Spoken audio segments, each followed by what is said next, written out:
Hello everybody and welcome back to the channel. In today's video, I'm going to show you how you can create an SSH key for your GitHub.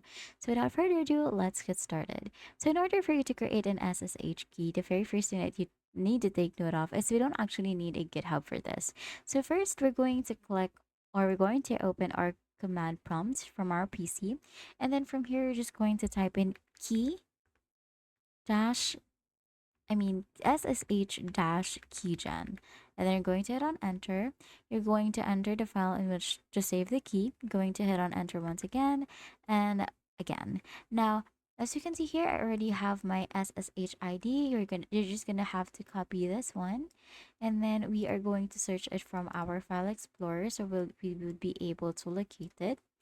I'm just gonna copy. Going to open the file explorer, going to type it in here, and then from there you can see this public ID or this public file. So just make sure that you choose the pub file right here instead of the private one, because you will not be able to use the private one on GitHub, only the public one. So you're just gonna have to click on this, and then you're gonna copy this and paste it on your GitHub, and that's it. That is how you can create or generate a key for your GitHub account. If this video helped you, please don't forget to like the video and subscribe to the channel for more videos like this.